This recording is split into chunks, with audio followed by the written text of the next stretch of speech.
कर्ण के श्राप के बाद परशुराम ने पुनः क्यों मचाया विध्वंस, तो आइए जानते हैं। उससे पहले हमारे चैनल को सब्सक्राइब कर दें और बेल आइकन को दबाना ना भूलें। रामायण महाभारत ये दो धर्म गाथाएं जिनमें भगवान विष्णु के ऐसे भयानक शक्तिशाली अवतार जिन्हें क्रोध दिलाने से स्वयं देवता भी कांप उठते थे, जिनकी शक्ति के समक्ष दो अक्षौहिणी सेना भी धरती में समा गई थी, जिन्होंने अपने पिता के खून का बदला 64 राजवंशी क्षत्रियों को मार कर लिया था। उनके इस क्रोध को शांत करवाने के लिए बजरंगबली ने परशुराम से कई माह तक युद्ध किया था। तब परशुराम ने अपने क्रोध को शांत करके महादेव का यज्ञ करने की ठानी। इन्होंने अपनी शक्तियों के सही उपयोग के लिए शिक्षा देने की ठानी। तब भगवान परशुराम ने 3 ऐसे शिष्यों को शिक्षा दी जिन्हें हराने के लिए स्वयं कृष्ण को छल करना पड़ा।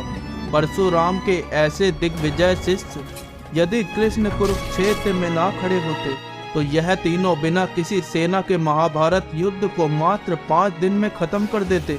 जब अर्जुन ने श्री कृष्ण से पूछा, माधव अगर इन महारथी योद्धाओं को छल से ना मारा जाता तो क्या होता इस युद्ध का परिणाम, तब कृष्ण कहते हैं, पार्थ यदि इन योद्धाओं की मृत्यु छल से ना होती तो इन्हें मानना असंभव था, क्योंकि इन 3 योद्धाओं को सारे अस्त्रों शस्त्रों का पूरी तरह से ज्ञान था। यमराज का पास और इंद्र का वज्र भी इनके अस्त्रों को नहीं काट सकता था। क्या तुम्हें ज्ञात है पार्थ, जब महामहिम भीष्म ने स्वयं सूर्य देव को ललकारा था तब अर्जुन कहते हैं, इतनी शक्ति कैसे माधव कि कोई सूर्य देव को ही ललकारे। तब कृष्ण कहते हैं, इससे कई गुना ज़्यादा शक्ति महामहिम रखते हैं। और बात करते हैं परशुराम के दूसरे शिष्य की। तब अर्जुन कहते हैं, कौन माधव। कृष्ण कहते हैं, गुरु द्रोण। यदि गुरु द्रोण ने महामहिम को सिर्फ कौरव वंशों को शिक्षा देने का प्रण न लिया होता तो शायद तुमसे भी शक्तिशाली धनुर्धर खड़ा होता।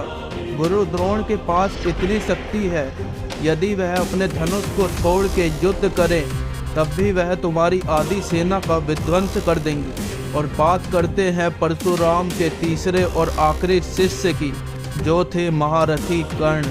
अतः तुम्हारे बड़े भाई यदि वो तुम्हारे पक्ष में होते तो इस युद्ध में मेरी कोई आवश्यकता ही नहीं थी। स्वयं अंगराज कर्ण ही लाखों अक्षौहिणी सेना के बराबर हैं, जिन्होंने इंद्रदेव को अपने मात्र 3 बाण में भयभीत कर दिया था, जिनके सम्मान से बड़ी उनकी दानवीरता थी, जिनसे समाज ने बालपन से ही घृणा करी। तब दुर्योधन ने उनके अस्त्रों का उनके जीवन का सम्मान किया। किस प्रकार कर्ण उनका त्याग करते, क्या पता तुम कर्ण के प्रति उदारता दिखाते तो स्वयं कर्ण तुम्हारे पक्ष में खड़े रहते। तब अर्जुन कहते हैं, परंतु माधव युद्ध के दौरान मेरे बाणों से भ्राता कर्ण का रथ कई मील पीछे खिसक गया था। तब कृष्ण हंसते हुए कहते हैं, बजरंगबली के होते हुए तो तुम्हारे रथ को ब्रह्मा जी भी नहीं खिसका सकते। तब अर्जुन क्रोध में कहते हैं, कितनी शक्ति थी भ्राता कर्ण में। तब कृष्ण कहते हैं, जिस जरासंध को मारने में भीम को इतना समय लग रहा था, यदि मैं भीम को जरासंध की कमजोरी नहीं बताता तो जरासंध अवश्य जीवित रहता। परंतु कर्ण एक ऐसा योद्धा थे जिन्हें बिना किसी आवश्यकता के जरासंध को परास्त किया था, और उन्हें ज्ञात था जरासंध की मृत्यु कैसे होगी। परंतु कर्ण ने मित्रता के कारण जरासंध को जीवित छोड़ दिया। और क्या तुम जानते हो पार्थ, यदि कर्ण ना होते तो कितने मासूमों की जान जाती। अब अर्जुन कहते हैं, वो कैसे माधव। तब कृष्ण कहते हैं, एक श्राप के कारण पार्थ। तब अर्जुन कहते हैं, कैसा श्राप माधव। तब कृष्ण कहते हैं, जब गुरु द्रोण पांडव और कौरवों को अस्त्र का ज्ञान दे रहे थे, जब तुम्हारी तरह ही कर्ण भी गुरु द्रोण से विद्या प्राप्त करने गए थे, परंतु गुरु द्रोण ने कर्ण का राजपुत्र न होने के कारण उन्हें मना कर दिया था। जब बालक कर्ण को हर तरफ से प्रताड़ना का सामना करना पड़ा, तब कर्ण ने अपनी विद्या को प्राप्त करने के लिए एक बहुत बड़ा निर्णय लिया। तब अर्जुन कहते हैं, कैसा निर्णय माधव। तब कृष्ण कहते हैं, अपनी विद्या को प्राप्त करने के लिए कर्ण ने अत्यंत क्रोधी भगवान परशुराम से झूठ बोला। कर्ण इस बात से अनजान था कि इस झूठ के कारण वह बहुत कुछ प्राप्त तो कर सकते हैं, परंतु यह झूठ उनसे सब कुछ छीन भी सकता है। इस झूठ के कारण कर्ण ने काफी दस्त दिव्यास्त्रों का ज्ञान प्राप्त किया, परंतु जिस प्रकार मृत्यु अपने समय पर आती है, उसी प्रकार कर्ण का झूठ भी अपने समय पे सामने आ ही गया। तब अर्जुन कहते हैं, वो कैसे माधव? तब कृष्ण कहते हैं, जब भगवान परशुराम कर्ण की जंघा पर सर रख के सो रहे थे, तभी एक बिच्छू कर्ण के पाँव में घाव कर देता है। यदि कर्ण हिलते तो परशुराम की नींद खराब हो जाती, इसी कारण उसी अवस्था में बैठे रहे। परंतु जब भगवान परशुराम की नींद खुलती है, तब वह कर्ण के घाव और उसकी धैर्यता को देख के समझ जाते हैं कि इतनी धैर्यता किसी ब्राह्मण में नहीं हो सकती। तब भगवान परशुराम कर्ण से पूछते हैं, कौन हो तुम? तब कर्ण कहते हैं, मैं सूत पुत्र हूँ गुरुदेव। यह सुन के भगवान परशुराम अत्यंत क्रोधित हो जाते हैं और कर्ण को अत्यंत भयानक श्राप दे देते हैं। जिस समय तुम्हें अपनी विद्या की अत्यंत आवश्यकता होगी, उस समय तुम्हें तिनके के बराबर विद्या का भी स्मरण नहीं होगा। तभी कर्ण अपने गुरु परशुराम के चरण स्पर्श करके चले जाते हैं। तब कर्ण हस्तिनापुर में आते हैं, जहाँ पांडव और कौरवों का शक्ति प्रदर्शन हो रहा होता है।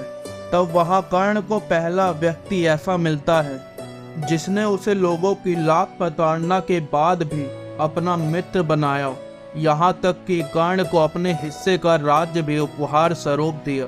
परंतु क्या तुम जानते हो पार्थ, एक और श्राप जो कर्ण के ऊपर पड़ने वाला था?